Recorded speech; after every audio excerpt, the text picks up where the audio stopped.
الف لام را تلك آیات الكتاب المبین انا انزلناه قرآنا عربیا لعلکم تعقلون۔ الف لام را، یہ اس کتاب کی آیات ہیں جو اپنا مدعا صاف صاف بیان کرتی ہے۔ ہم نے اسے نازل کیا ہے قرآن بنا کر عربی زبان میں تاکہ تم اہل عرب اس کو اچھی طرح سمجھ سکو۔ اسے نازل کیا ہے قرآن بنا کر۔ قرآن مصدر ہے قراء یقرأ سے، اس کے اصل معنی ہے پڑھنا۔ مصدر کو کسی چیز کے جب نام کے طور پر استعمال کیا جاتا ہے تو اس سے یہ مفہوم نکلتا ہے کہ اس شے کے اندر معنی مصدری بدرجہ کمال پایا جاتا ہے۔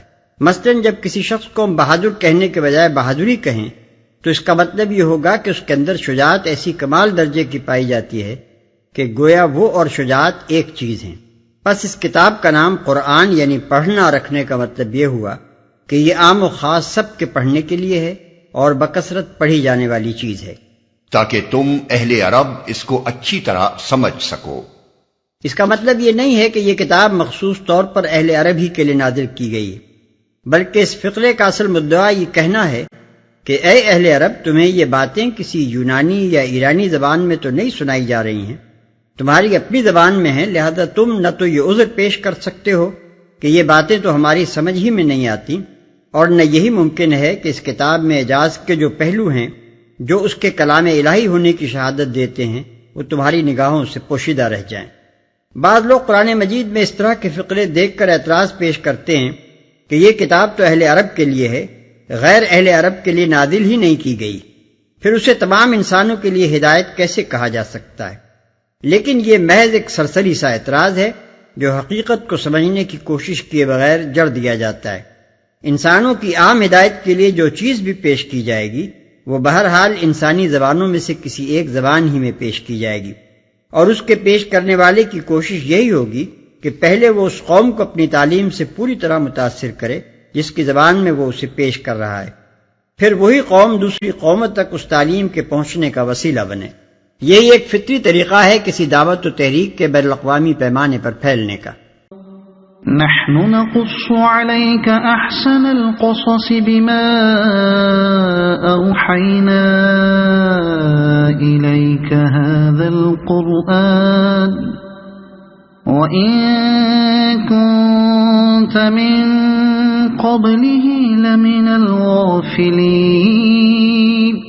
اے محمد، ہم اس قرآن کو تمہاری طرف وحی کر کے بہترین پیرائے میں واقعات اور حقائق تم سے بیان کرتے ہیں، ورنہ اس سے پہلے تو ان چیزوں سے تم بالکل ہی بے خبر تھے۔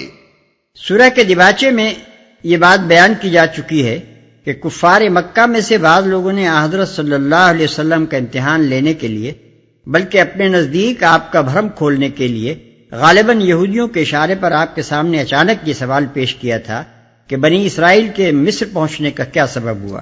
اسی بنا پر ان کے جواب میں تاریخ بنی اسرائیل کا یہ باب پیش کرنے سے پہلے تمہیداً یہ فقرہ ارشاد ہوا ہے کہ اے محمد صلی اللہ علیہ وسلم، تم ان واقعات سے بے خبر تھے، دراصل یہ ہم ہیں جو وحی کے ذریعے سے تمہیں ان کی خبر دے رہے ہیں۔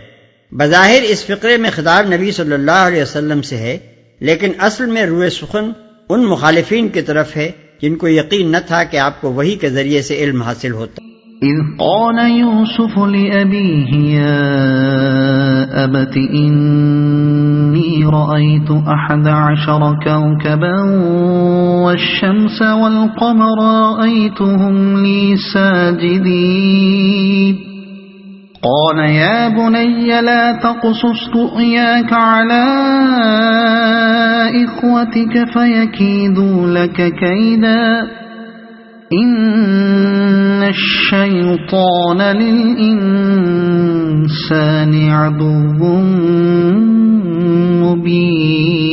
مبین۔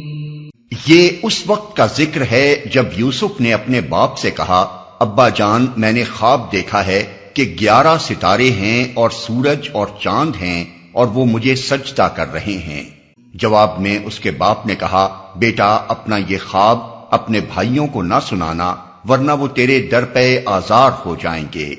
حقیقت یہ ہے کہ شیطان آدمی کا کھلا دشمن ہے، ورنہ وہ تیرے در پہ آزار ہو جائیں گے۔ اس سے مراد حضرت یوسف علیہ السلام کے وہ 10 بھائی ہیں جو دوسری ماؤں سے تھے۔ حضرت یعقوب علیہ السلام کو معلوم تھا کہ یہ سوتیلے بھائی یوسف علیہ السلام سے حسد رکھتے ہیں اور اخلاق کے لحاظ سے بھی ایسے صالح نہیں ہیں کہ اپنا مطلب نکالنے کے لیے کوئی ناروا کارروائی کرنے میں انہیں کوئی تعمل ہو۔ اس لیے انہوں نے اپنے صالح بیٹے کو متنبع فرما دیا کہ ان سے ہوشیار رہنا۔ خواب کا صاف مطلب یہ تھا کہ سورج سے مراد حضرت یعقوب علیہ السلام، چاند سے مراد ان کی بیوی حضرت یوسف علیہ السلام کی سوتیلی والدہ، اور 11 ستاروں سے مراد 11 بھائی ہیں۔ وَكَذَلِكَ يَجْتَبِيكَ رَبُّكَ وَيُعَلِّمُكَ من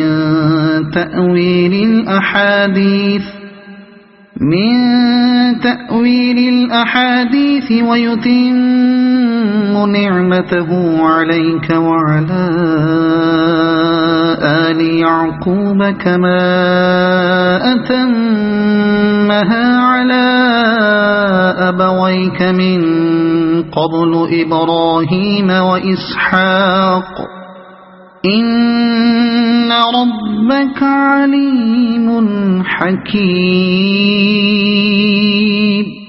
اور ایسا ہی ہوگا جیسا تو نے خواب میں دیکھا ہے کہ تیرا رب تجھے اپنے کام کے لیے منتخب کرے گا اور تجھے باتوں کی تہ تک پہنچنا سکھائے گا، اور تیرے اوپر اور آل یعقوب پر اپنی نعمت اسی طرح پوری کرے گا جس طرح اس سے پہلے وہ تیرے بزرگوں ابراہیم اور اسحاق پر کر چکا ہے۔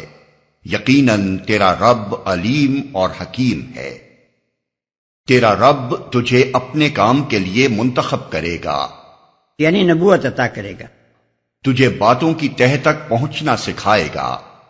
تأویل الاحادیث کا مطلب محض تعبیر خواب کا علم نہیں ہے جیسا کہ گمان کیا گیا ہے، بلکہ اس کا مطلب یہ ہے کہ اللہ تعالیٰ تجھے معاملہ فہمی اور حقیقت رسی کی تعلیم دے گا، اور وہ بصیرت تجھ کو عطا کرے گا جس سے تو ہر معاملے کی گہرائی میں اترنے اور اس کی تہ کو پا لینے کے قابل ہو جائے گا۔ یقیناً تیرا رب علیم اور حکیم ہے۔ بائبل اور تلمود کا بیان قرآن کے اس بیان سے مختلف ہے۔ ان کا بیان یہ ہے کہ حضرت یعقوب علیہ السلام نے خواب سن کر بیٹے کو خوب ڈانٹا اور کہا، اچھا اب تو یہ خواب دیکھنے لگا ہے کہ میں اور تیری ماں اور تیرے سب بھائی تجھے سجدہ کریں گے۔ لیکن ذرا غور کرنے سے بآسانی یہ بات سمجھ میں آ سکتی ہے کہ حضرت یعقوب علیہ السلام کی پیغمبرانہ سیرت سے قرآن کا بیان زیادہ مناسبت رکھتا ہے نہ کہ بائبل اور تلمود کا۔ حضرت یوسف علیہ السلام نے خواب بیان کیا تھا، کوئی اپنی تمنا اور خواہش نہیں بیان کی تھی۔ خواب اگر سچا تھا، اور ظاہر ہے کہ حضرت یعقوب علیہ السلام نے اس کی جو تعبیر نکالی وہ سچا خواب ہی سمجھ کر نکالی تھی، تو اس کے صاف معنی یہ تھے کہ یہ یوسف علیہ السلام کی خواہش نہیں تھی بلکہ تقدیر الہی کا فیصلہ تھا کہ ایک وقت ان کو یہ عروج حاصل ہو۔ پھر کیا ایک پیغمبر تو درکنار، ایک معقول آدمی کا بھی یہ کام ہو سکتا ہے کہ ایسی بات پر برا مانے اور خواب دیکھنے والے کو الٹی ڈانٹ پلائے؟ اور کیا کوئی شریف باپ ایسا بھی ہو سکتا ہے جو اپنے ہی بیٹے کے آئندہ عروج کی بشارت سن کر خوش ہونے کے بجائے الٹا جل بھن جائے؟